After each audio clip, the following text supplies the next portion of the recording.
as always, is the proof of quorum.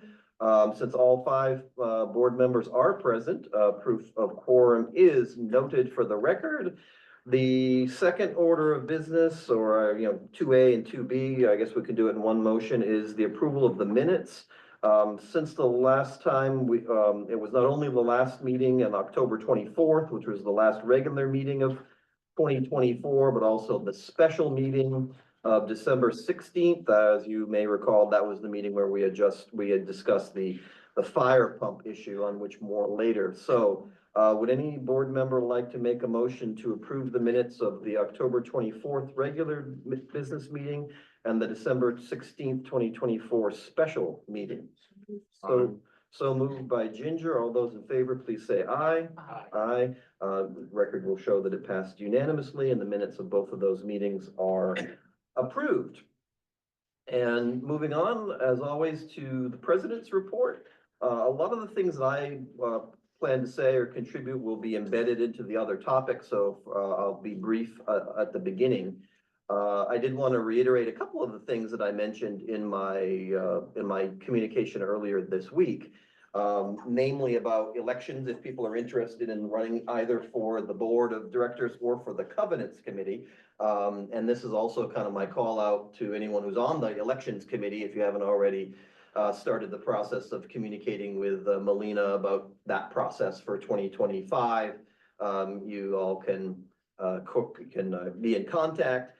As I mentioned, and for those of you that don't, maybe attend every board meeting or know all the rules, in a great detail, the sitting board really doesn't have anything to do with the elections. Why we have an elections committee. So for those of us that are incumbent on the board, we don't run the election because of conflict of interest. So that's why there's an election committee of long standing and the trustworthy, long trusted members of our community. And so if you're interested in running for either the board or for the covenants committee, please correspond with Melina, who can get the ball rolling in terms of candidate statements and open candidates forum, et cetera, and all that stuff that I mentioned in my letter. One of the things we'll be talking about later on today, this meeting, is snow removal. So I just reiterate the fact that I don't think anybody was especially delighted with what happened, particularly on the more major snow. We'll discuss that in a moment, but of course I wanted to let everybody know that on the day we were actively seized of the matter, and Melina was corresponding and phoning on her day off, and so we thank you for all that extra dedication, Melina, for trying to cajole and harangue the vendor to come back and make better. I wouldn't say make right, but make better what had been pretty sloppy endeavor earlier in the day, and we'll talk more about that when we get to that. So just apologies again. That isn't this sort of standard we strive for, and we'll reevaluate that question. Next up is likewise something that I alluded to in my letter, which is something that's not on the agenda for tonight, but which I want to make sure we continue to keep top of mind, is the parking situation. We've gotten really good at diagnosing the problem, but I think we now need to get to the point where we're prescribing a cure or a solution. One encouraging thing, and I've made Melina aware of this too for follow-up, is a resident brought to my attention through a colleague friend of hers that a mobile app that can do a lot of the things that we're looking for in a parking solution, such as being able to input your license plate number so that we potentially wouldn't need any stickers or tags at all. Someone could, scan a license plate and have it linked up to a towing company and set rules. And so, it's something promising. And if it were not this particular vendor, I think just the concept of a more modern technological solution that's a little bit more nimble than paper passes and stopping by the office and hoping to get a visitor's pass, and hoping you get it before business hours is out and all that kind of stuff. So I've asked Melina to reach out to that person, to that contact, as well as the resident who made me aware of it, and to get some more details on that. It's a promising concept, and we hope that to potentially have a presentation on the subject at the next meeting, we can get more details on potential functionality. Of course, cost proposal if it comes to that. So there's some promising movement there. And we're gonna see if that direction proves to be a good path to take. So that's just an update on the parking question, because it's very easy to not forget, but it's easy for that to go back of mind in winter, because there are fewer visitors and fewer things happening in the winter. So in general, I think we see less of an issue in the winter compared to the summer, when people have friends coming over and doing summer things, and so I want to get ahead of it in the spring so that we don't have another summer with people being frustrated out in the lots. So there's progress taking place behind the scenes on that. Other things I will hold off, because they either relate to the window or the fire pump or this, that, or the other. So I'll hold my thoughts on those subjects for later in the interest of time. And that brings us now to the first installment of Open Forum. And we have a nice arrangement here. This is my first time being back with this new sort of rectilinear approach and see everybody. So if you have something to say, please do, as always, state your name and unit number. Try to, in general, project your voice towards this owl on the table. And so Open Forum can go ahead and start now. So I have a question. It's Right. Jamie Stevens. I'm in 1612, and I like the option of having an app for the parking.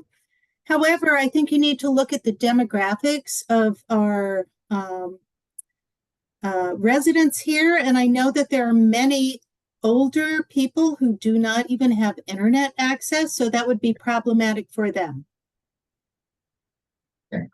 Thank you, and that is the point well taken, and we'll have, in whatever solution we have, we'll likely have to have some sort of backup system to accommodate either people that don't have the technology, or something that goes wrong or something like that. So yes, thank you very much, and we will definitely bear that in mind. Thank you, Mark. Tom. On the same line of thought, an app is one thing, but really our problem is we need more parking spaces. And That I don't have a solution for. how do we get to that, or how do we control the number of cars that? Yeah, no, I mean, point taken. I mean, no app is gonna give us more parking spots by any means. My view, and I shared this last time, is I've grudgingly come to the point of view, and other board members can chime in as well, that maybe we just don't have the luxury of being so, for lack of a better term, liberal with our visitor passes. I mean, maybe it's just, a lot of what I'm hearing is, I live here, I pay the fees, I need to have a parking spot. And if my neighbor who also pays fees, they should have their parking spot too, but it's not necessarily should be the expectation that their visitor will too. At least not, at will, always be a spot. So it is definitely something to consider, is where are we gonna draw the line? Is it gonna be like residents only and visitors have to, park on the street, or what? So Eleonora, you see your hand. Yeah, Eleonora Gaffin, 108, just an observation, but definitely as a frequent dog walker, so I use the back lot. And empty spots every single evening, more than like half a dozen. So I'm not sure, because people are wintering somewhere, or, so I think that there is a challenge right now, but of course, spring, summer coming might change the landscape for sure. Mhm. But have we ever thought to expand the back parking lot all the way down to the Honda dealership? I mean, there is all that empty space. Not in my time living here do I recall such a conversation. Anybody So who's, that might be, something worthwhile looking into. Bob? Used to have like a pedal whatever thing over there, Okay. way back. Like the tennis court sort of, got, eliminated, but that might be an option. Okay. Bob? Bob at 709.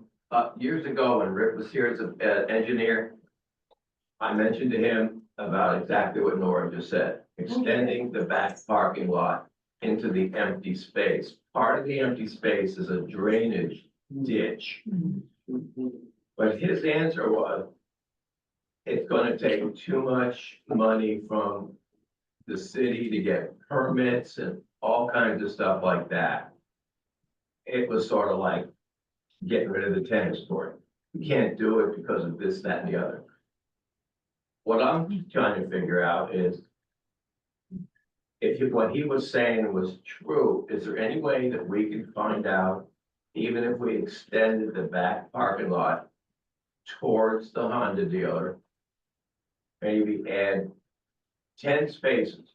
Is there any way to find out from the city if we're allowed to do it? Or if, how much it would cost the building?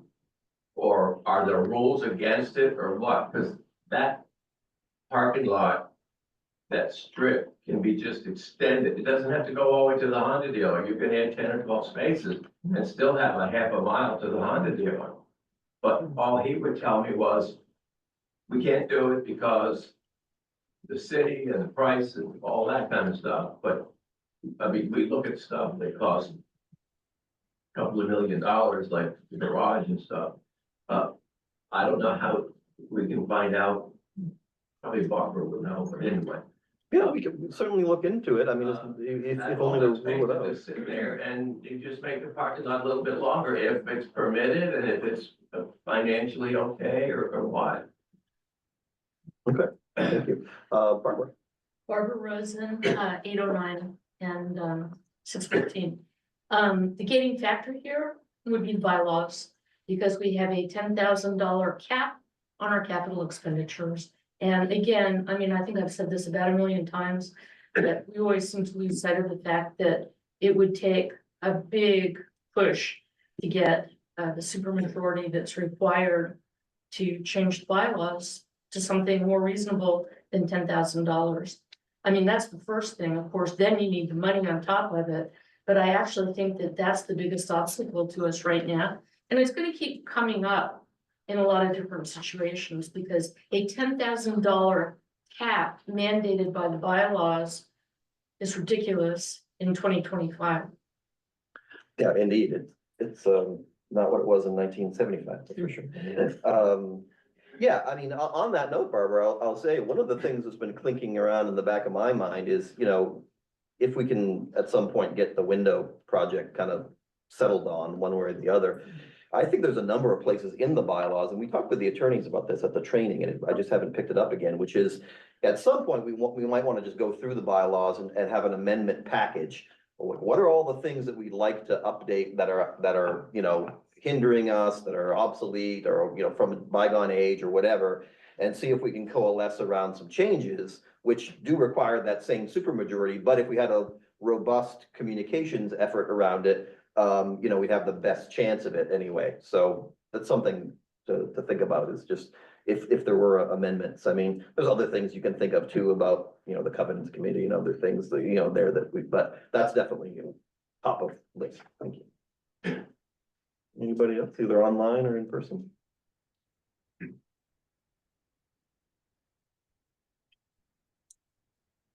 Any board member want to raise something that hasn't been raised yet? Hearing none, we'll go ahead and close this section of owners open forum, and we will come back to it as always after general business. Next up is the discussion of two ongoing subjects, large topics. The first one is the window patio envelope facade project. You know, as I said in my letter earlier this week, you know, where we stand is, you know, if we are so inclined to, and if the board approves, you know, we can essentially give a green light, or either a green light or a modified green light to TDL to essentially fire up the procurement process again. And then, you know, go down that road. However, you know, if we don't sense, I'm speaking more to the board members at this point, if we don't sense that there is a majority for moving forward at this time, with the large scale, kind of all full building, $3.5 million, you know, that whole, the works. You know, then we should, probably not spend the money of, you know, engaging the more time from TDL and et cetera. You know, we could direct our resources towards other things. And the other thing, which I put at the end of the letter, and then I'll open it up to my colleagues to comment, is, you know, if we don't do the window project, and I'm not judging, you know, like, there are good and valid reasons to say, hey, we don't have the money, we don't want to borrow, you know, I mean, there's all reasonable points.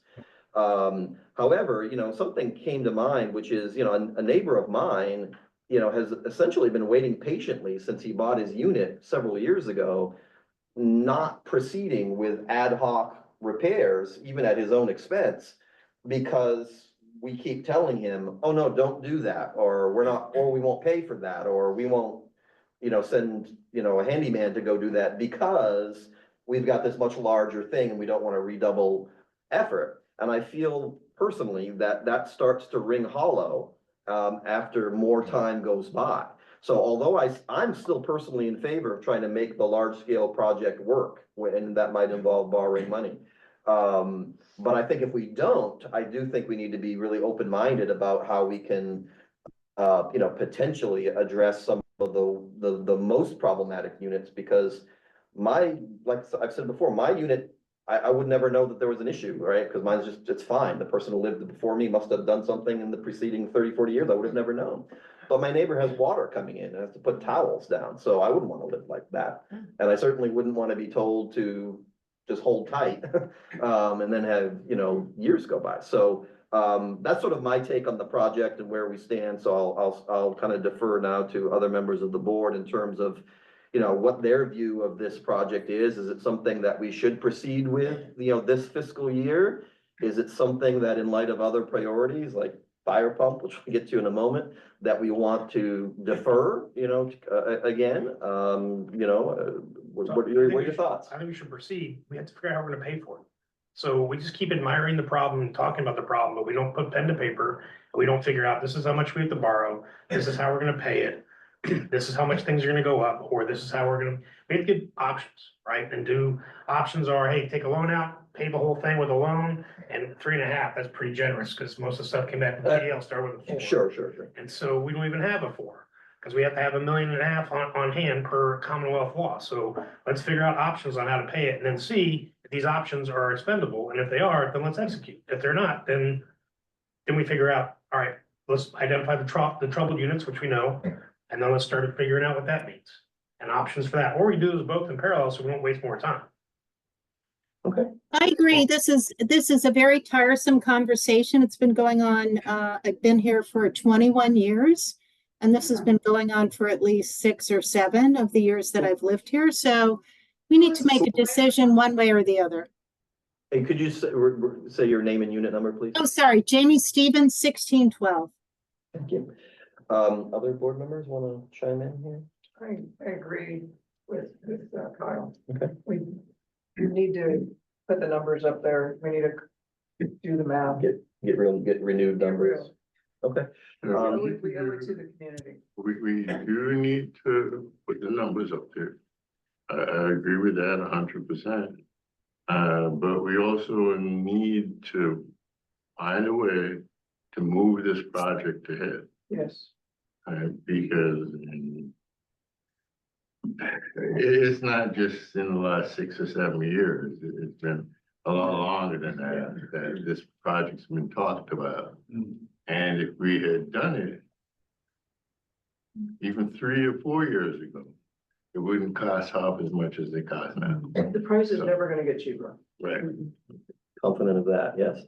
So what I, you know, to kind of effectuate what I'm hearing is, you know, if we tell TDL, okay, let's move forward, but at the same time, I'd like to then invite Hillary from Legum to come back with more specifics, because last time she just more or less said, yeah, you know, you guys have a low delinquency rate, you'd have favorable terms, etc. But I think we are at the point where we want to have a lot more meat. I mean, what would it mean to borrow 1 million, 2 million, 3 million, 4 million? I mean, because we don't have to borrow it all, right? I mean, we can do some from reserves and some from borrowing or any mixture thereof. So I guess I'd like to see a scale of, you know, you borrow this much, this is how much it's gonna cost, this is the total delta of interest over the time, this is how it affects our reserve contributions, et cetera.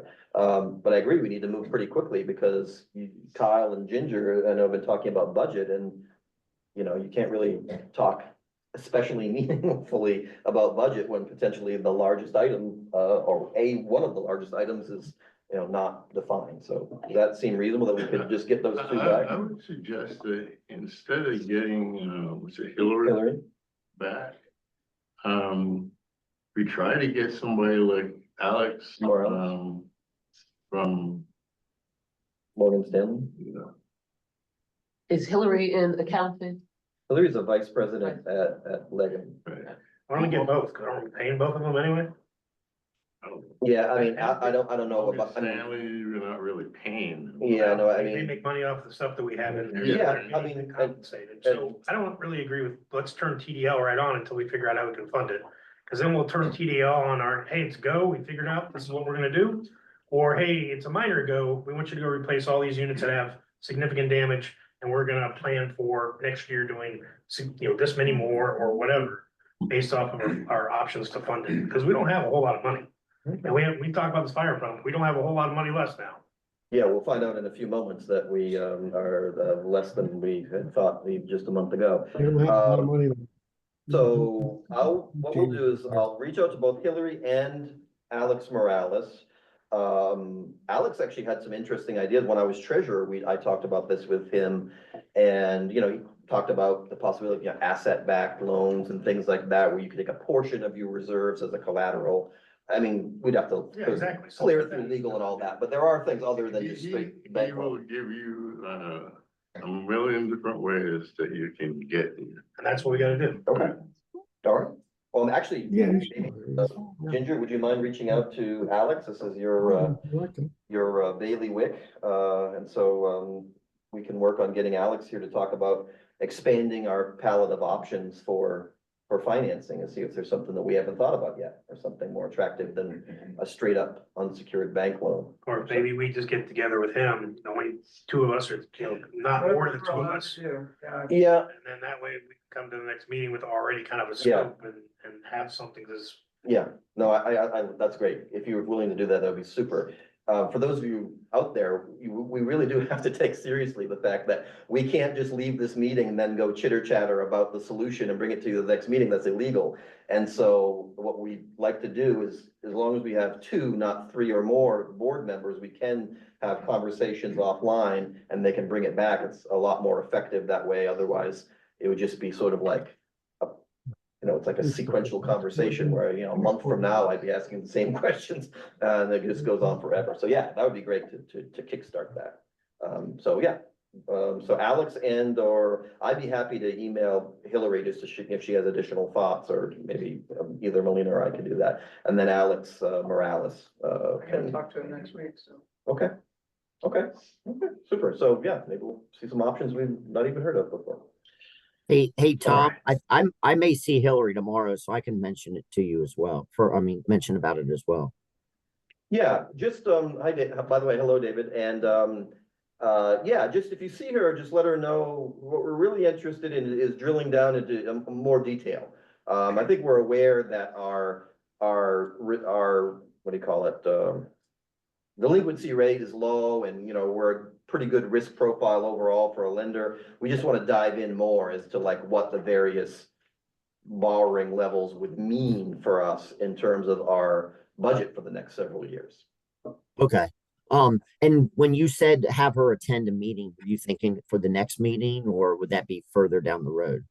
I mean, sooner the better, so I'd like to do next meeting if there's something, Okay. you know, if she doesn't. Yeah, have any- I'd like to bad tell her background. that just so she could possibly just go ahead and get it on her calendar, because she gets booked up pretty quick. Okay, Maybe she doesn't even have to attend. if I you don't have think options. you need. yeah, I mean, If you get options on the table, it makes sense. Yeah, We can talk about it. even Now if we it were get just a one sheet or something, or, you know, a little PowerPoint to send our way, we could deal with that too. Nothing, so if she's booked, it shouldn't be a barrier. Okay. All right, so once we have some We'll wait a little bit of a step forward here. Second up is the fire pump. This was the issue that raised its head, quite, unfortunately in the earlier part of the winter. Not my- You Oh, mute all. Yeah, I guess can we mute all? I think some folks are jumping in. So when we met on the special meeting in December, we we voted to accept a proposal, and then I signed said proposal to address the fire pump issue. And then what happened is that vendor has subsequently come back to us and said, they came out, Melina can correct me for anything that might be wrong here, and said, oh, wait a second, your electrical infrastructure around here can't handle the newer equipment. 480 volts apparently is what's required. And so the proposal, Melina, went from what to what? Like 90 to 180, 180? 109 to 200, 109, 155, 273, 155. Yeah, 109 to 270, so I mean, a 2.5 times increase. So, $250,000-ish, which is, of the same magnitude as when we had the big insurance spike a couple of years ago. So it's a significant amount of money. This is not, around the edges. So, board, question is, in light of the fact that they have come back with a revised proposal, despite telling us that the previous one was firm and fixed, do we want to shop around? Do we want to push back? Do we want to maybe, if the text would support it, do we want to send it over to legal and say, hey, no, you proposed 109 and we don't see the language in here, Melina, what do you, context? So for I us? did reach out to Oh, several okay. electrical companies, and one was PSE, Pacific Electric, but they said that he was kind enough to share that you're stuck with this because you will have to pay for another engineer to come out and do a survey and or design the plan as well. So they can do it, but then you're paying for these different engineers to come out to do a survey. And I think I recall from your and my conversation that the original vendor specifically said that they would have no conversation, would not communicate in any way, shape, or form. If we get another electrician or electrical engineer, that the other vendor will have no contact with them, will not go with their schema, will do their own thing. They will not entertain them in the beginning, but if they go out and if that engineer is hired and they do the design, then that's when they come together. But he's not going to do the initial conversation and say, this is, talk about the equipment, their plans and so forth. So that would be up on the building engineer that's hired, and the electrician. And I know that Tony said it's a lot to hire a engineer to come out and do the plans, because they're the ones that writing up the plans for BFPE to follow, so they know how to wire and also connect the backflow preventer. So is BFP's price including all the electrical So work? it's and- including the engineer that came out to do the survey. Yes, to answer your question, the rewiring, the permit and the plan, the blueprint for the contractors to use, BFP to use. When they connect when all the team work together, electrical engineer, the plumber, and the fire company. Ginger? When the revised quote, I guess the change order came in, was there any explanation for why this major delta was, like an oversight or miss during? So the I asked that initial- question because, I don't know if I'm. yeah, that's fine, I did, I asked that question I'm sure you did, because yeah. before I even put an email, before the board president signed this, we would like to know if there's going to be an increase. So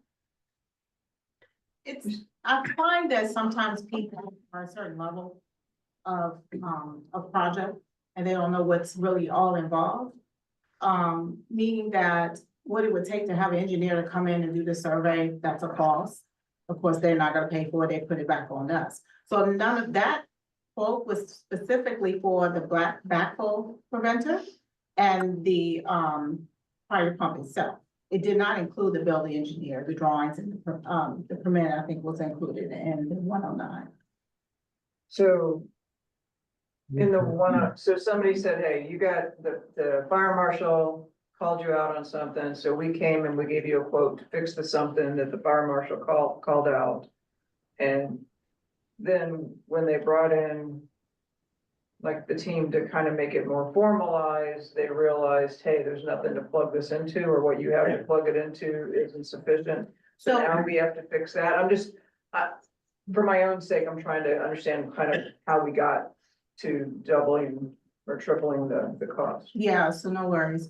So, the inspector, when he came out and to look at how the pump was functioning, it was not functioning properly, right? So to them, they say, hey, it needs to be replaced or part and recommend the replacement.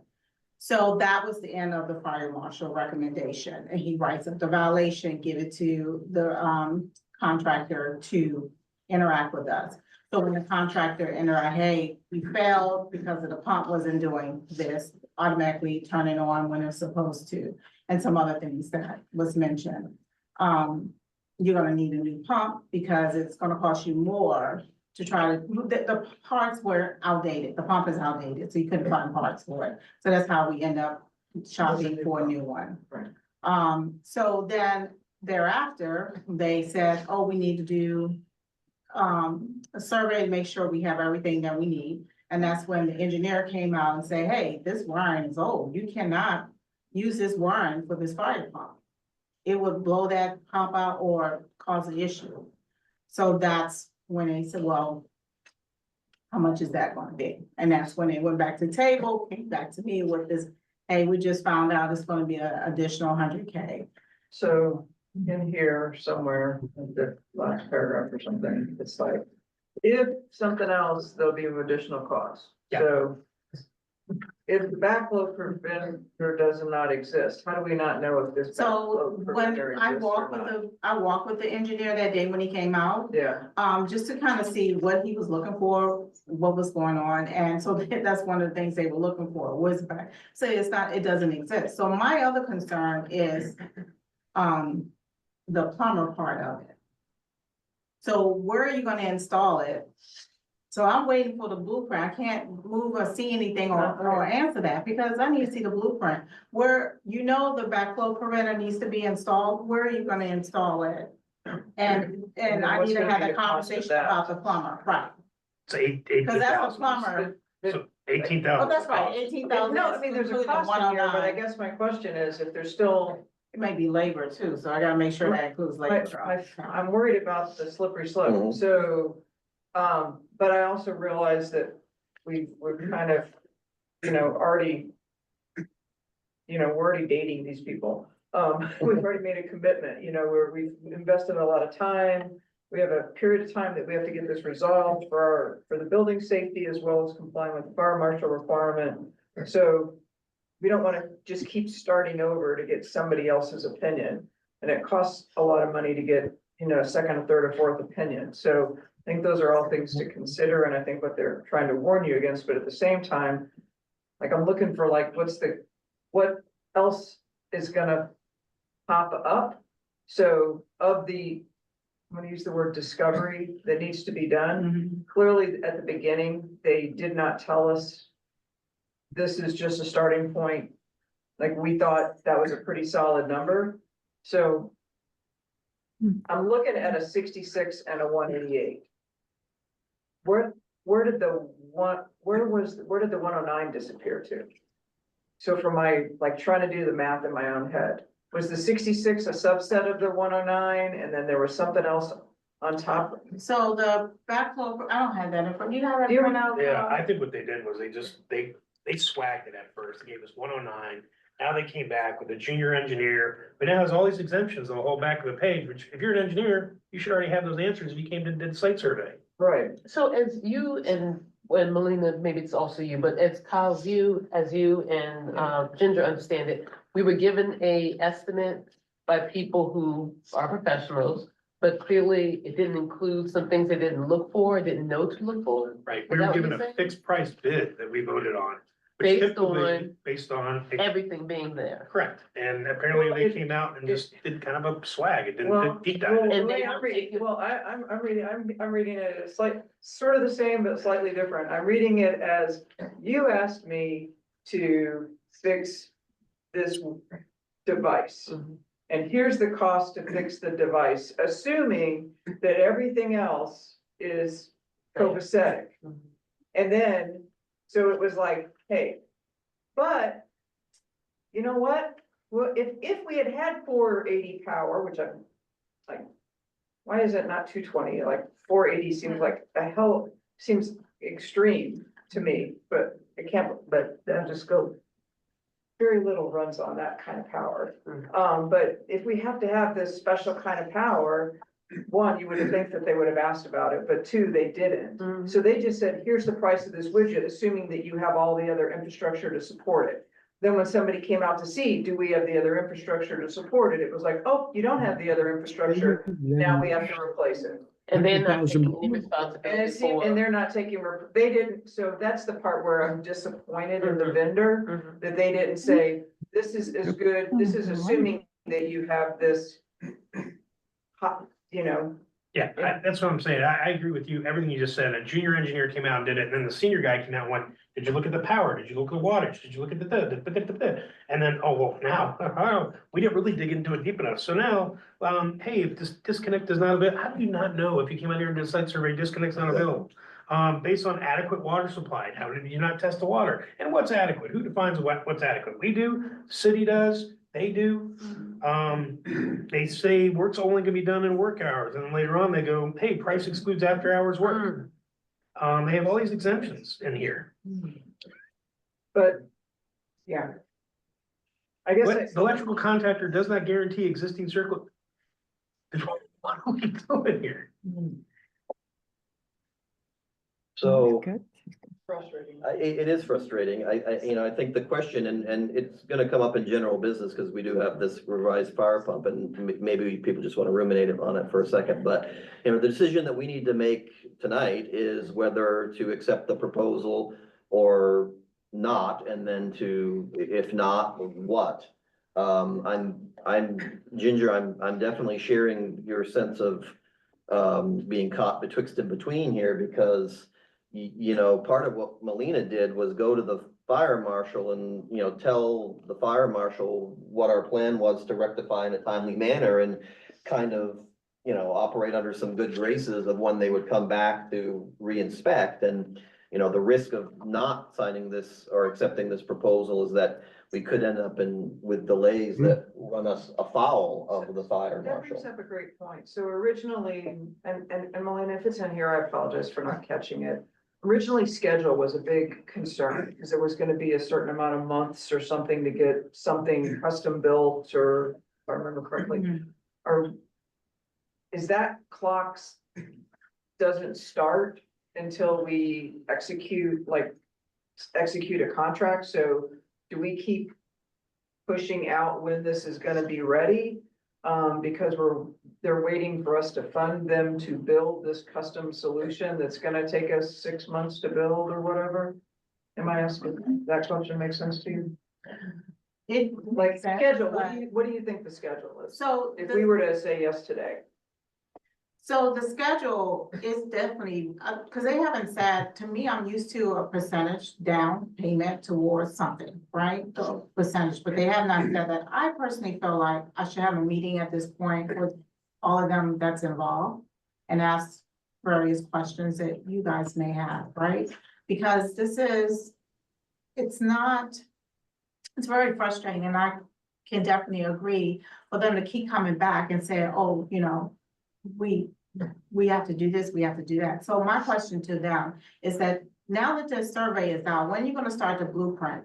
And to get to your point about the validation, that stops when that blueprint hits the inspector's desk okay, and showing the permits. I have communicated with him the other day, so he knows what's going on, because I was trying to move his arrival to, from February sixth to a later date. He says, no, that's gonna be about, you're gonna be fine for that. So let me come out, see what's been done, but he knows that I told him that we have this proposal, the board's not meeting until Thursday, they have to talk more about it, because now it increased, and it's a concern. So he's like, no, I'll come out still, and I'll know all of that, what's been mentioned about this, fire pump, so it's not gonna hit Hallmark as a fine, because it hasn't moved on any further by February sixth. He said, even with the wiring of the cameras, which I'll talk about that later, anything that's not done by February sixth, he'll just know to have to come back. Now, coming back, that is a charge too. So it's like, you gonna charge me for cancellation? Is that more than just you This coming is a back the fire second marshal? time? Yeah. Okay. So What are those he's a for? fire inspector, so. What do those inspections run us? You said that it's a cost, is there like? So usually it can go from 1,200 up. It depends on the time that he spends on site. Don't we pay for the fire inspector and taxes? I just wanted to say that. I just took the words out of my mouth.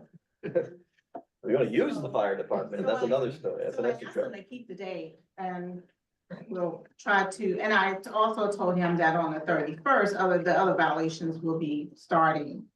He said no problem, but he's kind of like, once he get that blueprint and that permit, he's gonna take that out of the equation, because he knows that we're working on that.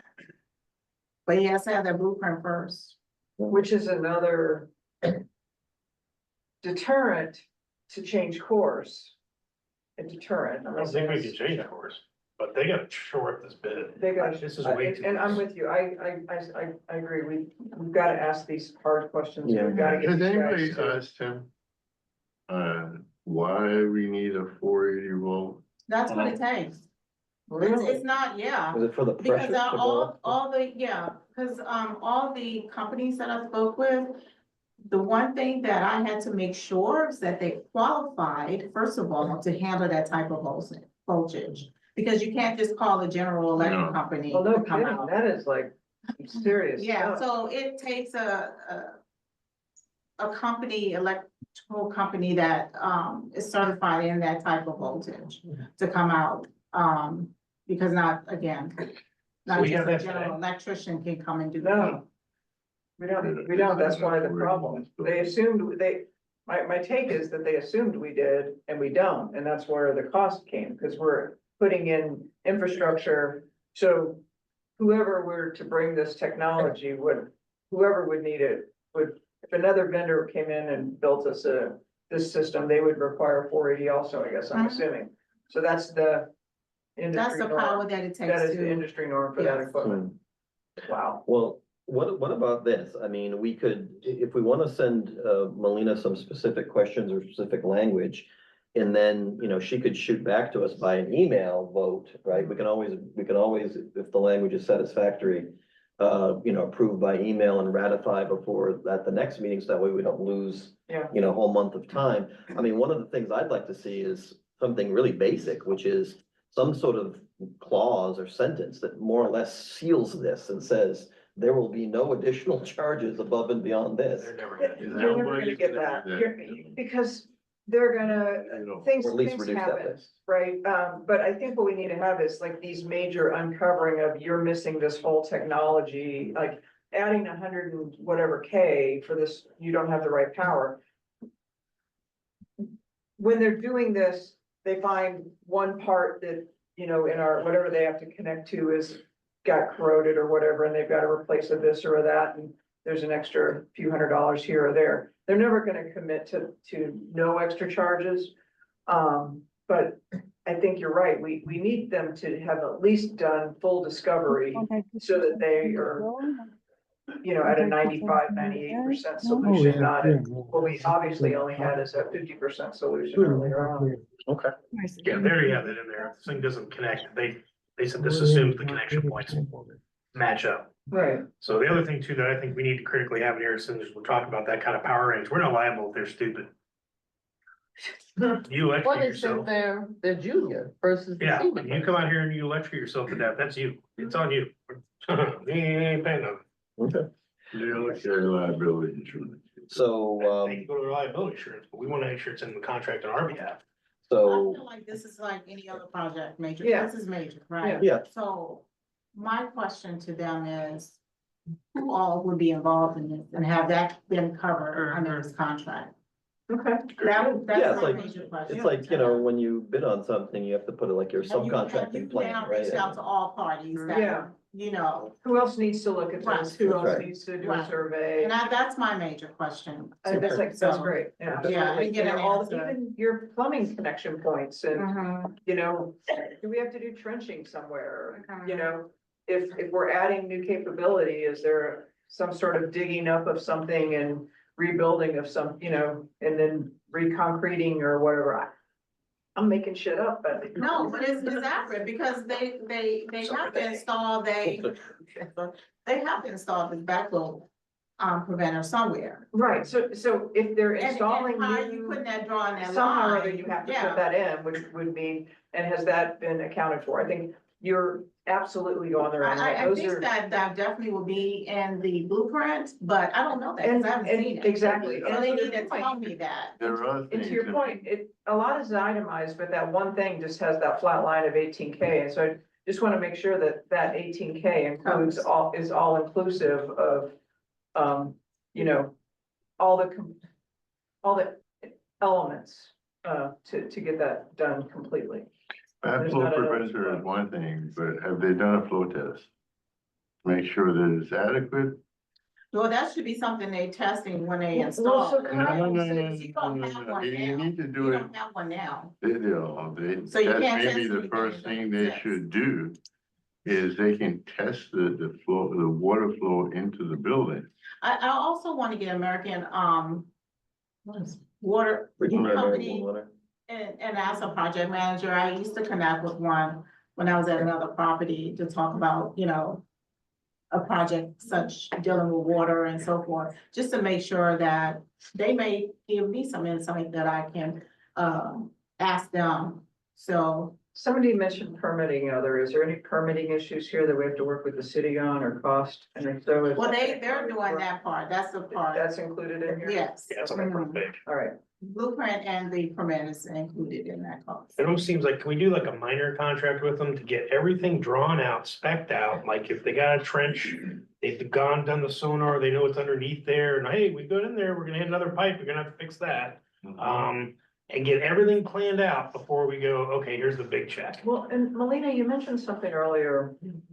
That just clicked in my head, you know, just the payment options, and if is this do we pay this a little bit now and a little bit later, or is it all upfront? Like, I didn't see are the anything. terms in there? Yeah, I didn't see anything. We need as you're doing your conversation with them, I think it'd be helpful to understand the payment options. I think I can say, I would recommend that we not pay all at once up front. We need to, I believe there's always a little bit you pay up front, but we need to have a way to protect ourselves in case there's issues, so. Yeah, I think Well- that's a great suggestion. So if I'm reading the sense of folks, so Molina will be charged with, you know, tightening language, you know, full, you know, making sure that their vendor is, you know, full discovery and everything. And, you know, once she's got a revised bid, which hopefully we can ask them to expedite, given the nature of the situation,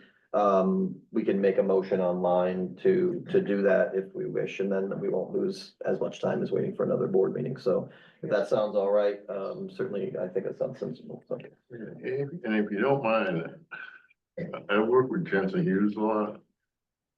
And I know those people pretty well, and they're the preeminent fire engineers in this country.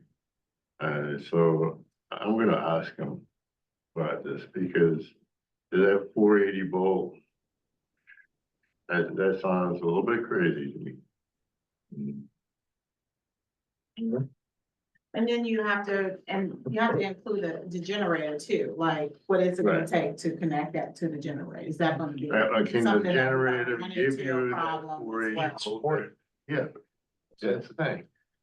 Yeah, I but mean, they don't go it's test the like generator. one, That's right, exactly. And it keeps going back in. Oh, you need a generator, you know. Well, like- then I mean, like, they don't go test the generator, next time generator test goes, oh, we just lost the generator. Yes. All right, so let's proceed on those lines. Melina has her action items for that. Melina, we'll just transition right into you and David because it's management report. So as always, you have a very well-organized summary of things. I don't expect you to go through every line, of course, but are there highlights you want to hit from the management report? And of course, we want to know from David and you about financials, variances and things of that nature. Sure, no worries. So we already, had a lengthy conversation about the fire pump, so I was just wanting to let everyone know that the, items that were listed in violation, just so you know what's going on in the garage.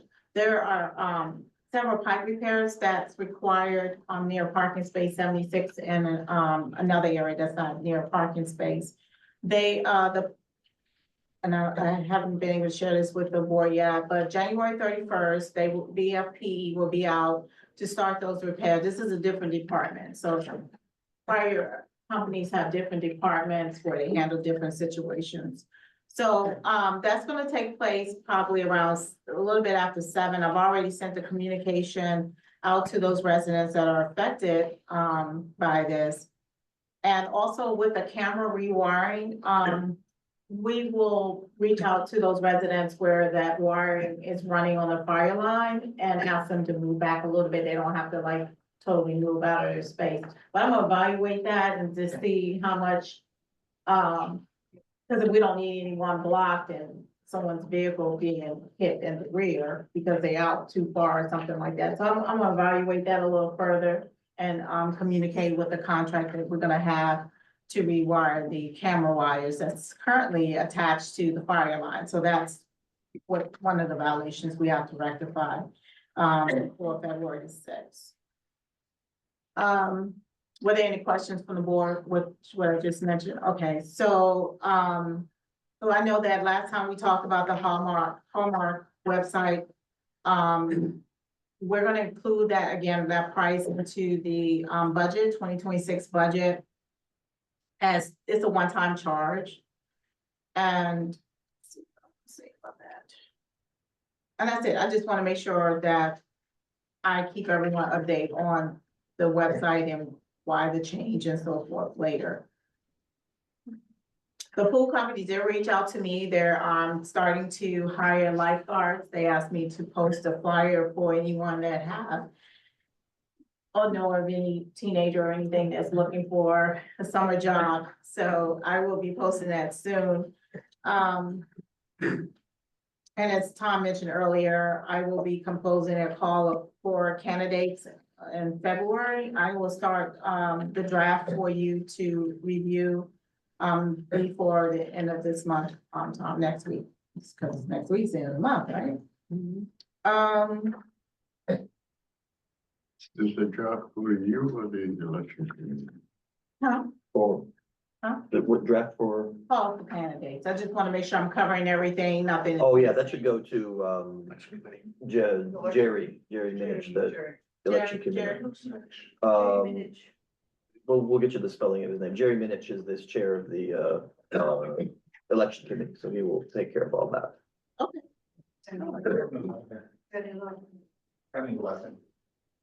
Thank you. Then, David and I, we had the discussion of starting the draft of the budget, of course, and then sharing that, first draft with the board.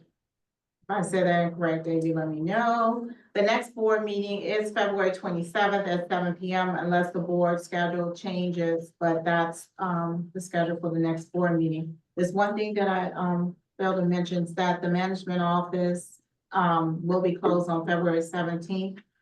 Due to a holiday schedule.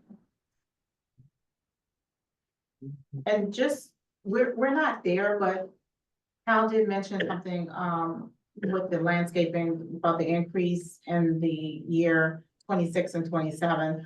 So it is due to the, minimum wage increase that's happening and effective actually January the 1st. So I just wanted to know that. One other thing that was mentioned to me, I'm sorry for the big smile because it's my little area. A few residents asked me that if a group can get together and use the party room for like craft events or something like that, would that be an issue before a perceived issue with that?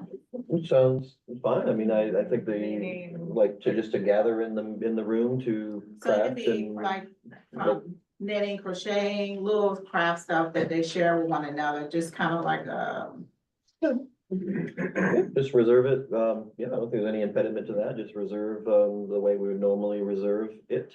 Yeah. No problem there. No worries, I don't think. Use the room, that's why it's here. Yeah, Use the room, that's why it's here. no worries. No worries. Okay, I am finished my. Okay. Yeah. David, Mr. Han, do you have any, thank you for the financials. There are highlights that you'd like to point out to us? Yeah, I mean, the biggest thing with your highlights, I mean, your financials look very healthy. Most of your line items are under budget so far, which is a good thing. The only ones that really stick out, for the year, you're just under 65,000 or 6,500 for water sewer, but all your other utilities are under budget. But that's for the entire year. And to be honest with you, with other buildings that I manage, all my buildings seem to be over for water sewer for one reason or another. And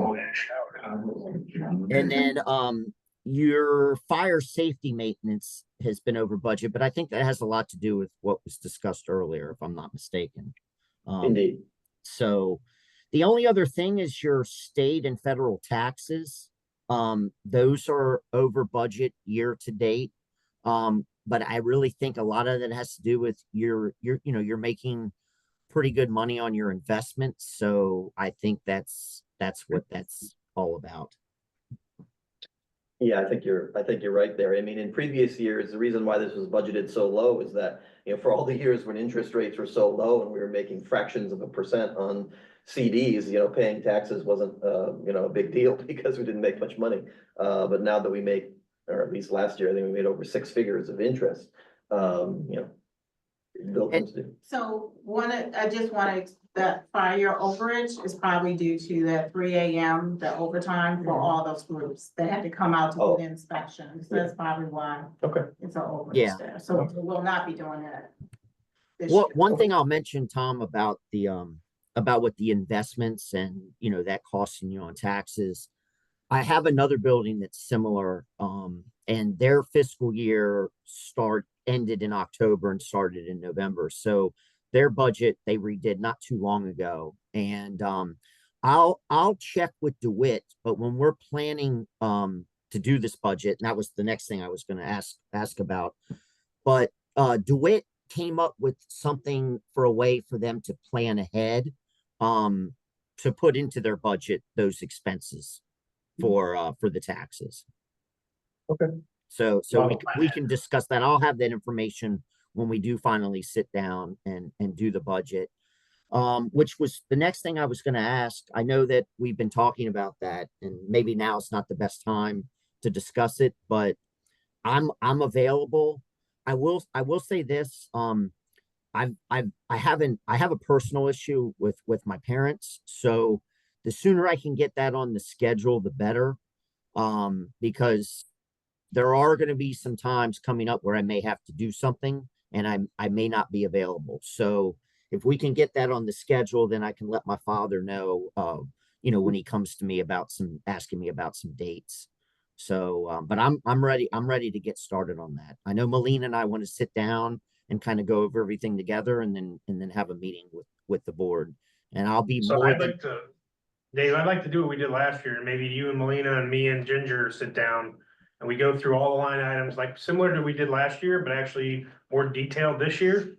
And then Right. that way Oh, we yeah. don't have to We don't come to the board with the first draft and all of us go, you know, 26 points, you know, whatever percent markup on the freaking HOA. And then, you know, after we get to crunch numbers and do math, calculator math, then it comes out, it was like 9.6. Yeah. So And it's gonna I would whatever be it's even gonna willing be. to I just wanna do, make sure to we have a meet proper once a budget. month. It's 9.6. All right, so that, subcommittee, will correspond. And with- I'll give you dates of them. I'll take time off work to do it, because we just have to get it done. And Yeah, the only other thing I'll mention, Kyle, I can do a Friday. I would, if we can find another day besides a Friday, that would be better. But if I have to do a Friday, that's fine. It's just I have some kids in high school and they have sporting events a lot on Fridays. So I'd hate to miss that if it scheduled. Because you're never gonna get that back. But yeah, let Melina know dates that work for you, and she can let us know what, and we'll try to, you know, pick out 2 or 3 that work for you, and let's do it. Okay, sounds good. All right, thank you, David. All right, moving into general business, we have a few proposals here. The first one is obviously tabled, the top fire pump. We'll consider that to be tabled pending further information that Melina will get back to us about. Next up is the tree removal, the pine tree that is not able to be saved. It looks like we had a few bids here on this bid matrix, ranging from 1,600 to 3,400, to 1670 to 3422 are the range of quotes. I note that Avanza doesn't have the ability to remove the stump, so I don't know that they're still really in contention if they're gonna leave an ugly stump out there. So it looks like it's coming down to Davy Tree Expert, Save a Tree, which is kind of ironic in this situation, and Amtech.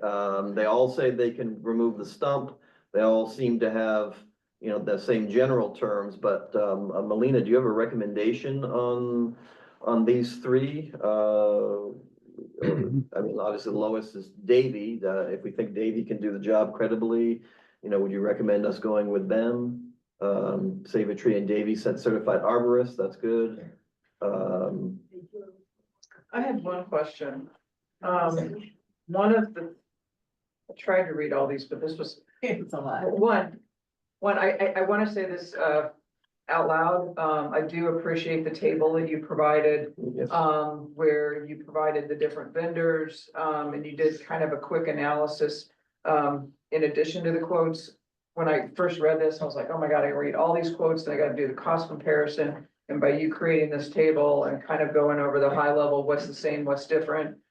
Matrix, was very helpful, and I want to formally, thank you and appreciate that.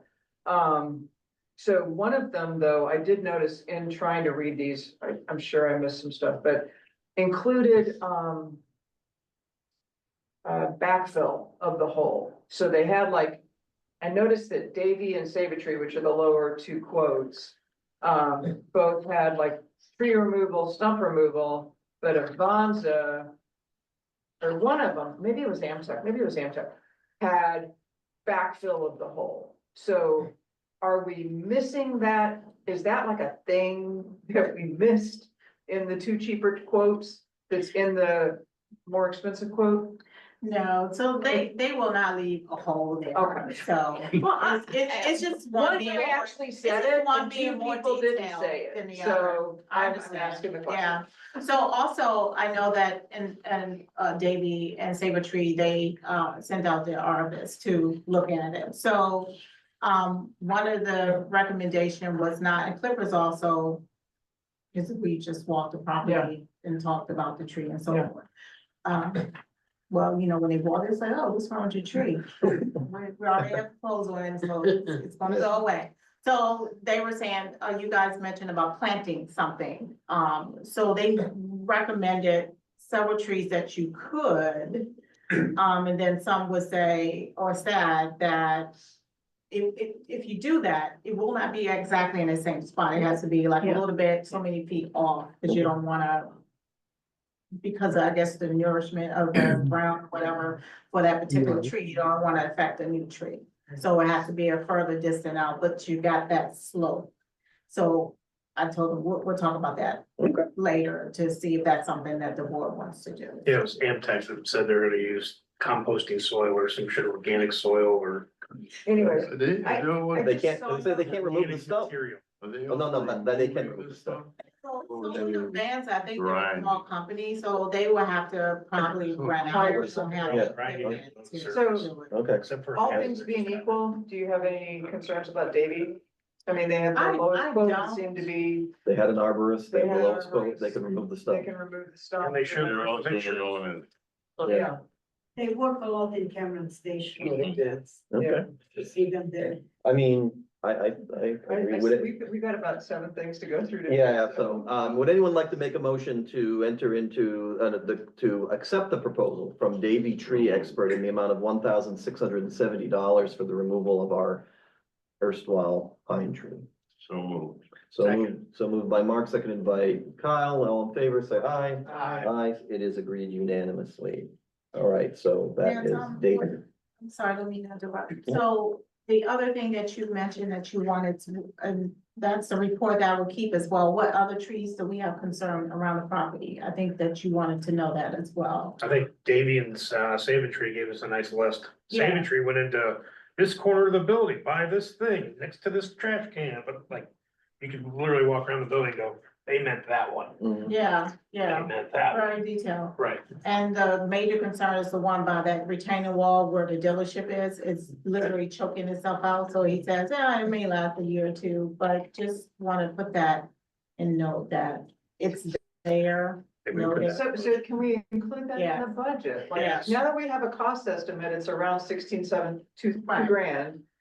Let's throw a budget line. for Right. that Sure. and Yeah, that account makes- for it. that makes Plan sense. for it. Sorry, Ben. No worries. of That's a course. great catch. No, That's a good No, catch, thank very you good for doing catch, yeah. All right, next up is janitorial, services, and, again, I would echo what Ginger said, these matrices are very, very, very helpful. So if we're looking at it on, I don't know what page is it for the PDF, but probably 50 to probably 55. behind me as well. So we have a few, we have Clean Advantage, which is current. And then we have Corporate Cleaning, Jan Pro, and Coria. They are all very Very tightly, close. very tightly aligned, and so in price anyway. Is there any, I know that some folks have expressed some concerns about, cleanliness of things like elevators and things. So I wanted to know, have board members, observed any improvement in the things that you're concerned about with Clean Advantage? Is there any reason not to continue with them? So thoughts on that? I haven't seen an increase of cleanliness. Looking at their contract, a lot of things are as needed.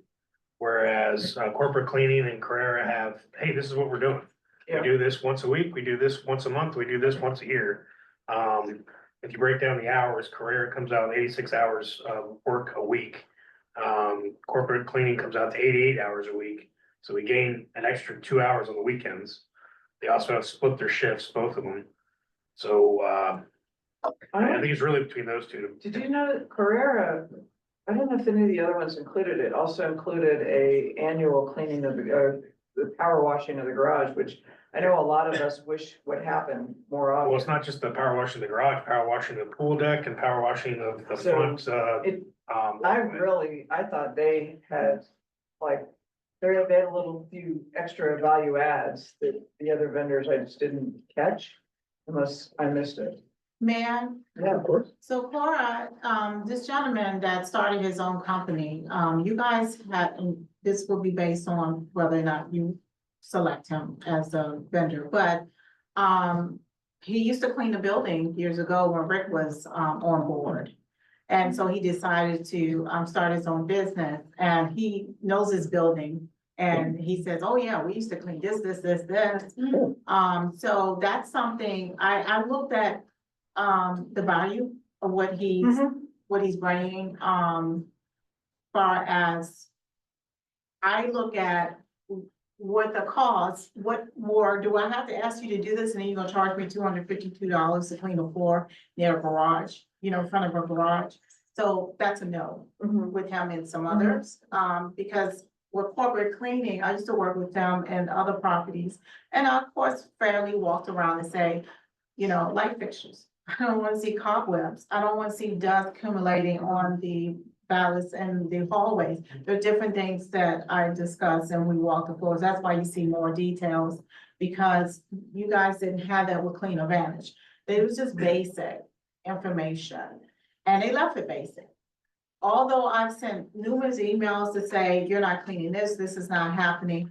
And then they come to me, oh, we need a cleaner, solution for this. If you want us to clean that, we need, to send you a proposal to clean a garage or clean a spot that you put on the garage floor. So I did write a letter to let them know that, we were very displeased with the services, and they sent a supervisor out to kind of rectify, because there are some things, other things that I mentioned that was noticed by other residents that reported to me. So, that's what Cora, sorry for the long, you're tired, I No, start that's- rambling. And A, that's good context, and B, I And Cora, that's appreciate- where that's, And I mean, it's good to have that appreciate you kind of also thing. bringing up the issue of, and I guess I just wasn't aware of it, that we were providing a lot of the supplies and Yeah. that now these new quotes, at least from some of the vendors, include them providing their own supplies, so. Yeah, we had to plus up the budget last year to put more supplies in the budget. Yeah, As Pat and Elena have been giving it to the cleaners. yeah, no, that's good. It's good. It's good stuff. I think we've heard a lot of encouraging things about, is it Cora? Okay, I mean, would anyone? I'd like to make a motion that we accept Cora's bid for cleaning services to the amount of $78,570. All right, so moved by Kyle. All those in favor, please say aye. Aye, passes unanimously and the agreement will be signed. All right, thank you. And, Melina, thank you for that context. Helped us make our decision clearly. And also, thank you for your eye on detail when it comes to the cleanliness of the building. We definitely appreciate that. They have weekly dusting in the garage. Well, What they used to. no stone unturned, I suppose. All right, we're moving on to snow removal, which is a timely topic. I'm just scrolling ahead through the bids here to get to the snow removal. We obviously, expressed that we didn't have a great experience, with our larger snow event. And so we are reconsidering, our approach to this in terms of who to have as our vendor. My 2 cents here is that our current vendor, I don't know that they're necessarily good at what they do in this realm, right? I mean, I think they're landscaping people and my take is that somebody said, hey, we can probably do snow removal too. And I don't know that, the first time they've been used, they were not particularly, good. I was really, concerned because when Melina kind of lit a fire under them the day of the big snow and they came back to kind of clean up some of the areas where they fell short, I noticed that they really just had hand shovels. It's their business how they want to do the work, but I mean, if I were in the business of doing snow removal, I might have a snowblower available.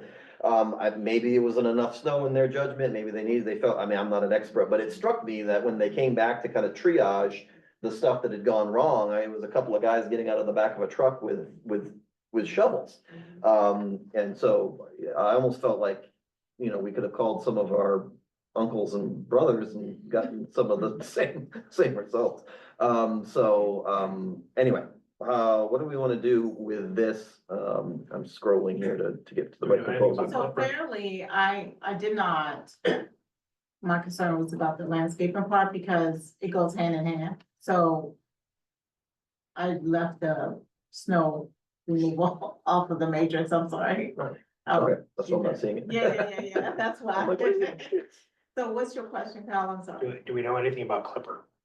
So Clipper is a large landscaping company and they do, their team, they have a larger group of team and more plow, because I did ask about the trucks, because they're like, if you're coming out to my property, what are you gonna bring, is what I asked them. Because shoveling, so their theory is that, of course, they can't plow the sidewalks and so forth, so they have to use the manpower to shovel. But, I asked everyone to look at the aerial of the property and provide me what they can do to clean this property properly. Because the garage areas, the loading dock, and the parking in the rear is very important to the community as well as the sidewalks. I don't wanna have to call several times and ask you to come back. And I expressed that. But Clippers, again, is a large company that you have a large crew that, you know, will probably see more people than we want. It may be scary, but, you know. We'll be Scary's good charging. sometimes. So Tom, can I make a suggestion that we do the landscaping first? Because Yeah. I think the landscaping is gonna help us inform who we do with Right. snow. Snow, we budgeted, it's an à la carte thing. Yeah, So Okay. it's, hey, we got snow this year. They did great. No, they didn't, but we're not gonna pay them great money anyway. And then Clipper has like, they have front load, plow boxes, Mhm. skinners, stuff. They got equipment that could do the sidewalks. They definitely have equipment to do the parking lots. So I think we talk about the landscaping first and then that probably steer us to who we do for à la carte snow removal. Yeah, that sounds reasonable. So, I'm working now off the email that you sent, which has updated. The most important thing that the board, any board that you must look at is your brick in front of the building. You don't want that plow because they can damage that, Correct. that money. So that definitely would be hand shovel Yeah. or special shovel use, because having someone to come up and plow, it scares me because We'll they put can that in the chip that contract. brick work. We'll put it in the contract. Yeah, We'll add a stipulation to it. yeah. So it looks like we got Clippers coming in at 28 and change, Heritage Landscaping, I'm not familiar with them, coming in at 35, they're the high bid. And then Avanza, coming in at 24, they're the current contractor for, landscaping and grounds. I guess, the question is always, the level of satisfaction overall with Avanza. I mean, we know that the recent snow event wasn't great, but thinking from a larger point of view. We did switch landscaping companies relatively recently within the last year or two from Blade Runner. And so my question for the board is the same as before, which is, are we seeing improvement? I mean, are the grounds better, worse? How are they performing is my question, is to the extent that you have a view on it. Same question to Melina, which is, as a vendor, through the summer and fall. So when you were here, how satisfied were you with Avanza, from the landscaping perspective as well? So. Well, they cut grass well. I will say that, they groom it very professionally. My concern is the garden. I understand you guys spend a lot of money in the garden. And so to just do the work in the garden, I was not impressed too much with that. Also wasn't impressed with the fact that they never treated the shrubberies from any mice or diseases or anything like that. I have not personally seen it. I know that I walked, I think it was Clippers. He said, hey, you got mites on this. Yeah, I saw that in your Yeah, report. did they not, well, he's an arborist, so he's gonna see that. Mhm. So, that concerned me. The other thing that concerned me was I reported to them that the deer was pulling up the, fall flowers. And that, hey, I need those replaced, and I need you to prevent that from happening. Okay, so I'm a little angry that they took the dead flowers and put them back in the ground. I guess they thought they were gonna come back alive or something, I don't know. But that just didn't run well with me. So with the cancellation letter, that's kind of like the things on the list. Okay. That was, very disappointing for, the last year of their performance. I would also know, I still get occasionally some folks that observe, even Avanza not being as fastidious as they could be about cleaning up after themselves, and, after a day's job and things like that. So just want to get that on the record. Anybody have a view of this? So or for Clipper though, on the matrix here that you sent out, I didn't even see this until you just mentioned it.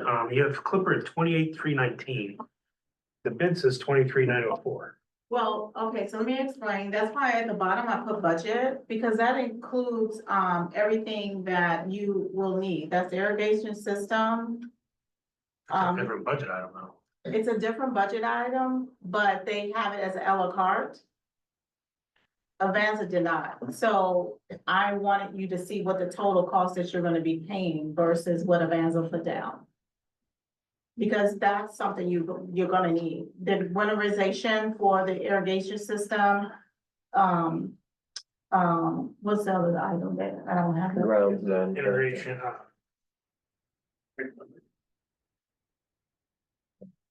So their cost for the cutting is 23, but because this mulch, we need mulch, right? So we want our property mulch.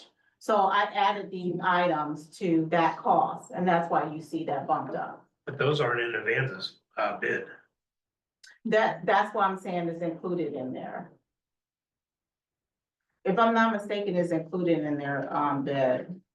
They had mulch in theirs, but I thought we carried the budget line. See, this is the other thing about the budget that makes no sense, is we have grounds maintenance contract, which is line item 6,100, which I think, this is what I think we're talking about. Mhm. But we also have grounds non-contract, which is 6199. So the non-contract covers your shrubberies. Apparently you guys wanted to make sure that you had, monies for any replacements of the shrubberies. And maybe that was when the garden was created, and I don't know. It predates But me. that, It predates me. was my, budget explains. Okay. Why that was created, so. Domestic grounds, Next one's 6199. I'm sorry, 6199. Yep.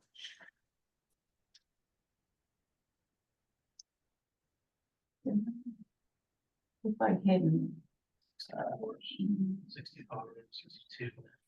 here it is, right here. So, Now budget 69 provides funding for replacement of shrubbery and trees, annual flower planting and tree planting. so when I get the proposals for the summer and fall flowers, that's the budget that's used. Okay. Or any replacement for any shrubberies and so forth. Okay. That's not in the contract to cut, because that's all it is, cut and edge. And then you have the a la carte. So I just kind of add it all together, because that's services you're gonna want. And Agreed, just the irrigation system, that's also covered by 6,200, which we budget for $4,600 a year for. yeah, and I put that at the bottom of the matrix. Yeah, so I think that'll cover the bottom three items. Yeah.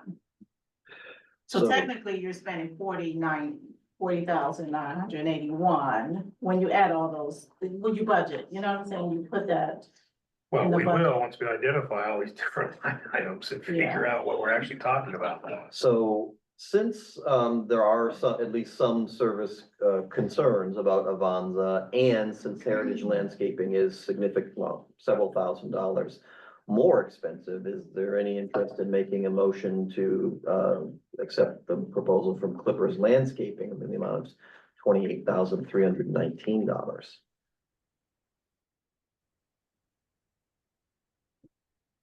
Sure, I'll make a motion. Yeah. I mean, let's give them a shot. What's the worst we do? Go back to another vendor next year. Yeah, All right, so moved to accept the proposal with Clippers Landscaping in the amount of $28,319. So moved by Mark. All those in favor say aye. I Aye. would like one little stipulation. Can I work with you on the contract? Cause I think there's a thing, like the whole holes that they want to have there for shoveling and stuff, we buy our own. Oh, yeah, I I think we can buy plan to those do at home that, for like yeah. $4, I was gonna do that this year, but I just, you Okay. know, with. Those little Verizon tweaks, kinda threw and me then off. wanna put the front brick, you know, Mhm, to Absolutely, mess up our brickwork, we'll have our stipulations in there too. absolutely. All right, so passed unanimously for the record, and we'll now trot back to snow removal, which is in many ways, dependent on what we just did. So we're now with Clippers for landscaping, and that will inform our discussion now of what we want to do for snow removal. So where do we stand now in this conversation?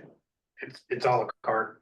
Just I à la think carte. it's, Hand in hand. yeah, I think it's more of looking at the contract once it's signed and making sure we properly factor into the budget.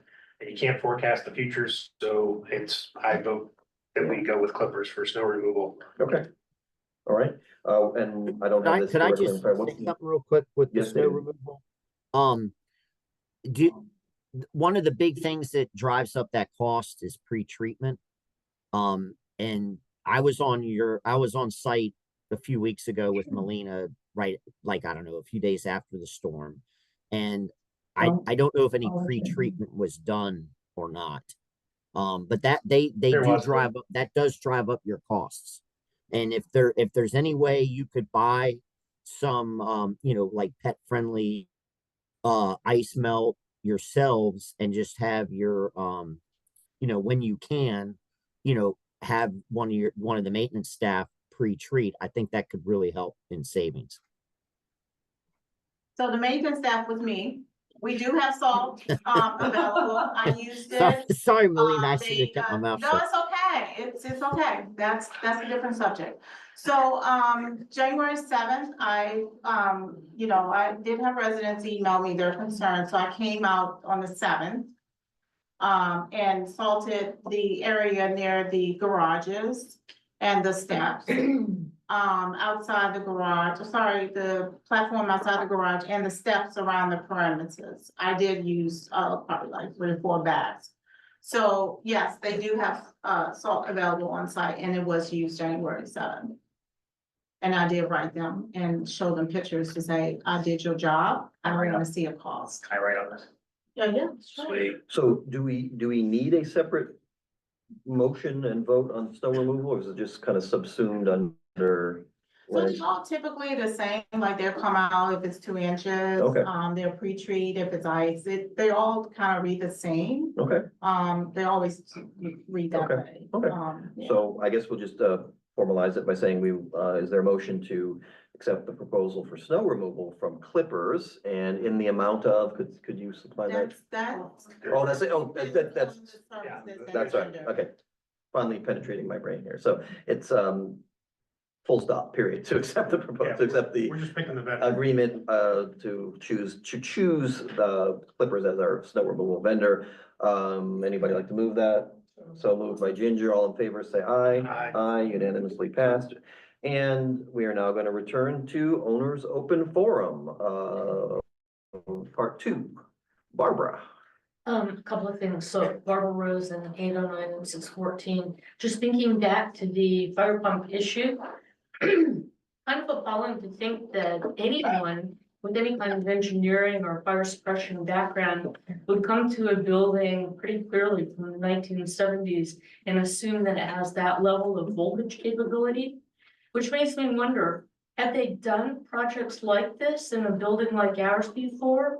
And if so, who are they, and can we get in touch with them and find out maybe more information from their experience? Well, past performance. I'm I got Yeah. pictures. Definitely with you. Yeah, I mean, it just makes me think that maybe there's a lot more that they've just don't know. That whole conversation was appalling. Secondly, do we ever get delinquency numbers anymore? Is that something that's given to us? We do generally do that, and normally that's an executive Yeah. session topic. Our delinquency rate? Oh, the rate. Oh, The no, rate. no, the rate. David, do you have the rate offhand? Sorry, Barbara, I thought you meant specific. Sorry, delinquency. No, I don't just like you saw have about it, the I rate. don't have it on hand because, I can't get into, Citrix. I can't do the Zoom meeting and get into Citrix. I had the financials before, but I can find that out for you. Okay, I mean, that's just something that we would always have, kind of in the community manager's summary. And it's useful. I mean, if all of a sudden we're at a 5% delinquency rate, we've zoomed up considerably from where we used to be at 0.25%. I think it's useful to get that on a monthly basis to kind of track. I'll our make pattern. sure, Barbara, I'll make sure I'll add that line item into the variance. I changed variances because of when, John Halfhill left, he had a whole different report. So I used a different variant, so I can just add a line item in there for that. So that way it's on there every month. Oh, thanks, David, that'd be great. Can I just have, one more thing? I would, just about the whole snow removal thing, a snow blower should work really effectively on our brick front instead of shovels. And it just seems like, we should have, if we're going to be buying our own shovels and, pet safe salt or de-icer or whatever you want to call it, they're gonna need access to that like at 2 a.m. in the morning potentially. Who is they? Whoever we have. No, so besides- it's in-house that will be using the salt. They Oh, I thought That was only for pre. For pre-treating. Pre-treat only. Yeah, before they get Yeah. here, before they even get here. Yeah, Yeah, that was that would not be for, in-house. not for them. It was like if we wanted to pre-treat, we would do it ourselves versus Ah, paying them to okay, come okay. at an exorbitant fee to come pre-treat. This is Hank, Londoner 1008. I just want the board to be aware, speaking about the windows, that in the past few days, because it has been severely cold, but I want you to all be aware that we have not replaced our windows. Our unit, our heating unit, which is tuned and is working fine, has been running 24 hours a day, and the temperature in our unit has not gone above 66 degrees. And I think it's due to the infiltration of the windows partially. I can't say I blame everything on that. So that's a consideration in a bit, even though we don't have particularly water, any water coming in as a result through our windows. Just the fact that the windows are old and leaking and the insulation around them is not working is a factor. And another thing, if I could add something related to the groundskeeping. Nobody mentioned it, but I'd like to know that the planters around the pool are also part of what they will be maintaining or replenishing the flowers on when the season comes up. Is that included in the work? And forgive me for not saying, because I have not been to your pool deck. When I came in, started, I was like, right, and I think you guys were about to end and, so. I did have a pleasure to see the vases and so forth out there. So that's a part of me telling them, this is where I want the flowers when it comes to the springtime, the summer. Yeah, thank you for reminding me of that. But I will have opportunity to look at the pool deck and with the inspector just to see, make sure there are no repairs, or anything like that, that would have us in violation before the pool opens. So, yeah. Well, Thank you, though. I appreciate that. all this talk of the pool is making us feel warmer already, I think. Yes, ma'am. Kim Brown, Folkwell. I was just wondering if there was anyone else in the building that is dealing with having to run their water for 20+ minutes before it gets hot. Well, you're an end unit, aren't you? Yes. Yeah, welcome to the club. 12s, 11s, 5s, and 6s are gonna be 4s and 5s? 4s, 12s, 11s, 4s, and 5s. So I know that I have a plumber come, he said it's definitely nothing in my unit, I have the pipes replaced. And I did talk to Pat about it maybe a year and a half ago.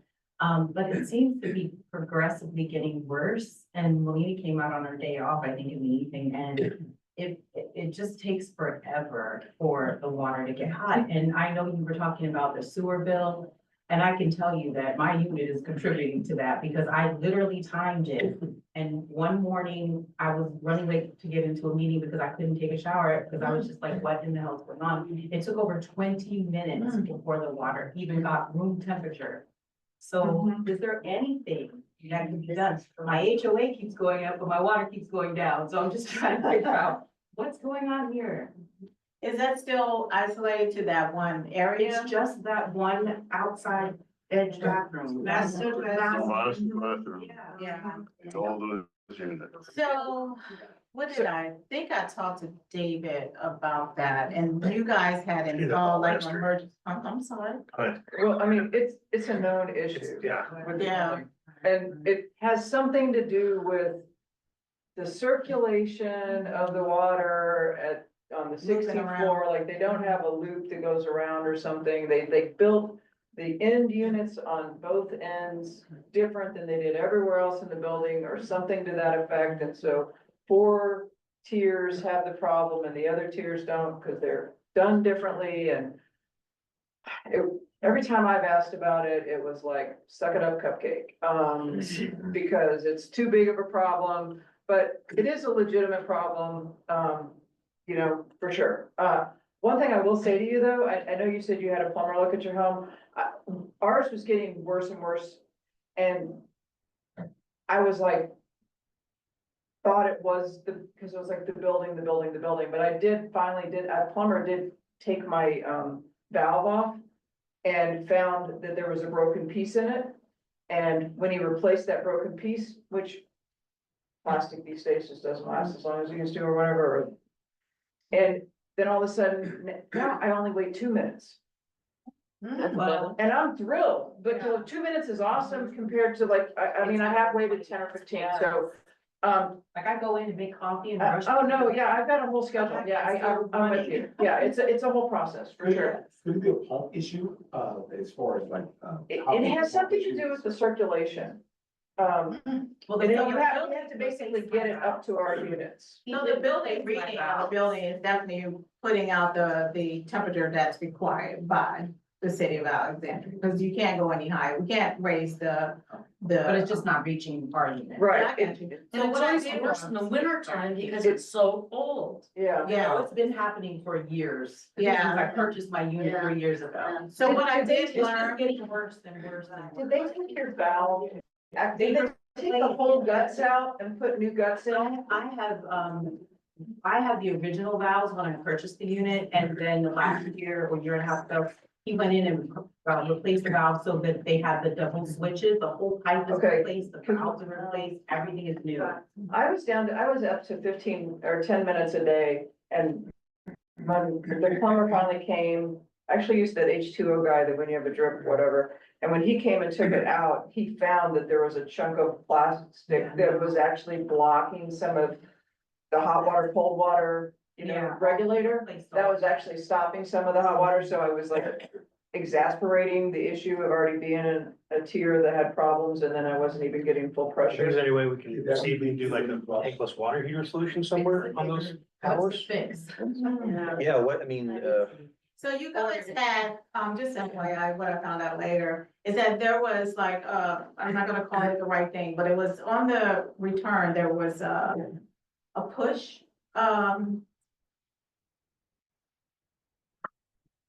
it was a line that was installed to push hot water into those, areas. But they had to turn it off because it was too hot. Turn it back on, baby. too hot? They just said that he installed, it kind of, it's like a, circulator Yeah. pump that pushed the water through that line. And so when we went into that, we found that, but I was like, well, what is this mechanism? Why was this installed? And he said they had to turn it off because it was scalding people. Because it was pushing too much hot water. through Well, that it's so line. funny you should say that, because the kitchen water is scalding now. Yeah. But the bathroom is still cold. Yeah. So I don't know what he did, but it's not working. And if anything, like I was washing my hands the other day and I screamed, remember, I was like, oh my God. And the water burned my hands just trying to wash, it got hot really fast in the kitchen, and it's never done that before, so I can Yeah. verify that you changed something. Well, we didn't change But- anything because we didn't put that on. Oh, So so it's hot recently. it's a like a hit and miss kind of day here. There's two bathrooms. So what is the fix? One bathroom. Oh, One go ahead. bathroom comes in, the water comes in hot immediately. Yeah. But the other one bathroom, in the same unit. Yeah. It comes in, you have to wait 20 minutes, freezing cold. It's just like, I'm like, what? You know, different lines? Yes. And it doesn't matter that's on the 9th floor or 12th floor, I'm on the first floor and I have the same issue. Okay, so it's not a pushing up issue. Well, I. Yes, sir. Add for 607, the only thing I would say, I am scalding and I'm in the 7th tier. So it's just, see, we have our individual, we don't have to talk about the water. We're going through a central system and it's just very difficult to control that. I remember when I was in college, there was a steam system throughout all the college and it was the same situation. Some, so hot, some cold. It's very difficult with central system. I would say to Hal though, this happened in my unit about the temperature. It was my fuel pump and my HVAC, Dave Haley came out And it's okay now, but mine's probably 24 hours now, because it's so cold. Yeah. But it is, We it's don't at have- 70 or 72. Yeah, I think you should look at it. I don't think it is your windows. I think it is your HVAC. I want to get one more comment from Bob and then, we'll put a pin on this. In this building, the end units have had hot water problems since 1978. And I'm in a 9 with 2 apartments down, and I've had the problem, not as major as theirs. But I've had the problem in the master bathroom, it's a 2-bathroom apartment. And every time I talk to Rick about it, for years, because he was there 35 years, he'd always say the same thing he said to Ginger, except he didn't use the word cupcake. Says, you gotta live with it, because there's nothing we can do, because if we do something to your unit in 9, then the people in the corners are gonna be screwed, and so we can't touch anything. So this has been a problem, especially in the end units and in other units, because I'm two units down.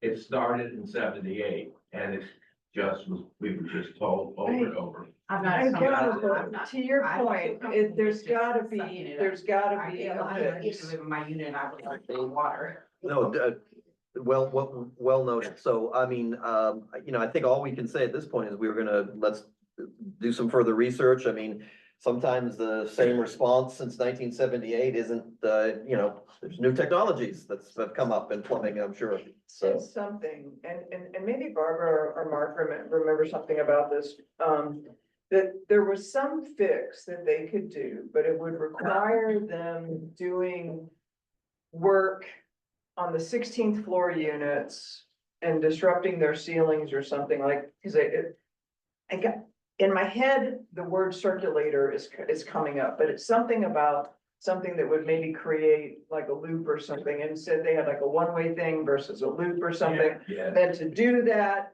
they would have to do, I'll say demo, or basically do some work in the ceiling on the 16th floor. And that was, I don't, look, the number in my head was like 20K a unit or something. And it was perceived to be cost prohibitive, and I thought, well, you don't experience our angst every morning.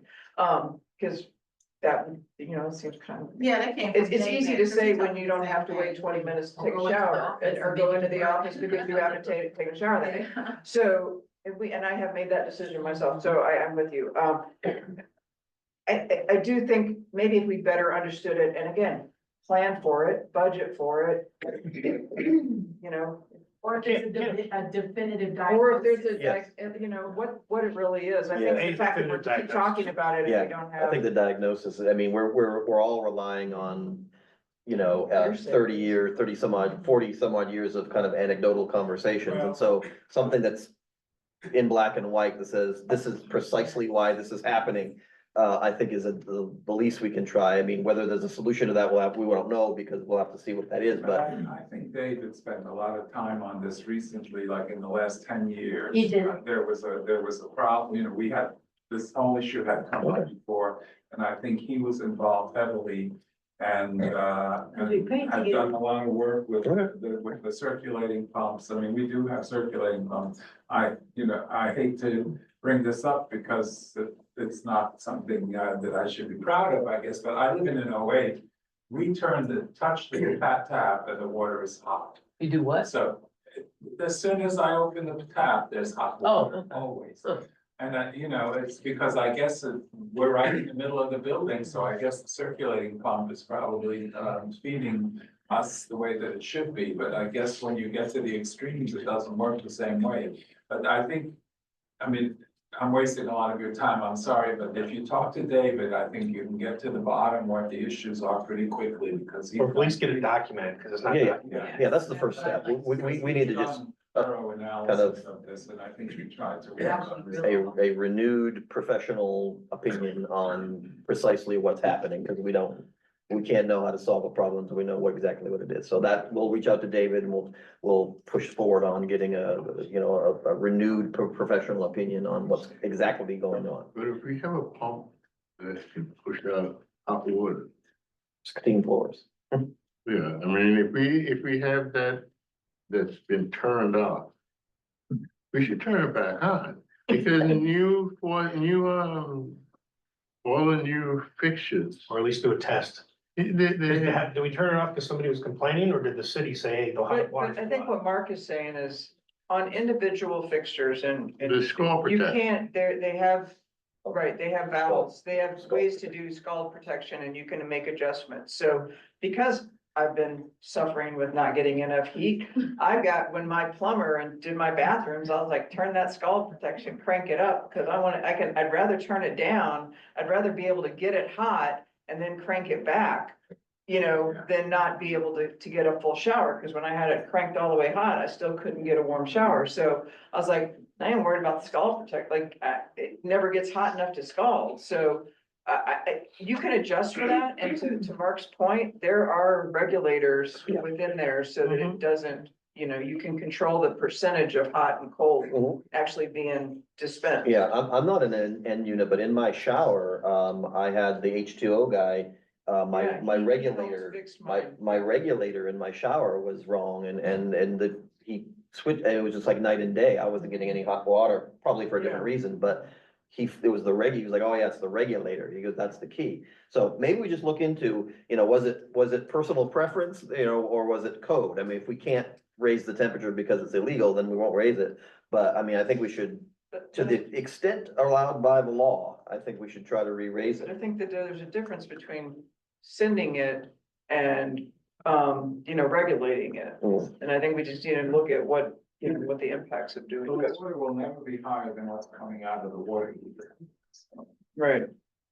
I hate to be short, but none of us are plumbers. Let's Yeah, get the okay. problem documented. Okay. So we're working on a Yeah, solution. no, that's fine. All right, so thank you very much, ma'am, because this is an issue that's affected a lot of people for a lot of time. So we'll get all right, so we'll renew the quest. All right, I think we'll close off the owners forum, and if there is a motion from the board to recess to executive session for the discussion of delinquencies, legal matters, and other protected business. So moved by Ginger, seconded by Kyle, all in favor, say aye. Aye. Aye, unanimously approved, and we'll now go to executive session. Clear the decks.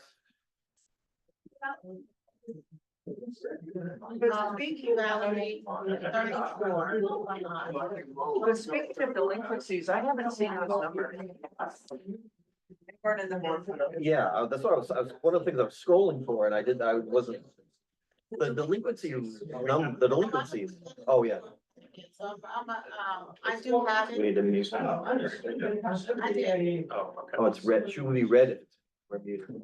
Well, let me just stop everything. Hold on one second. Don't we stop recording during this? Yes, we did, Yes, we do. recording everything. We are back from executive session at 9:06.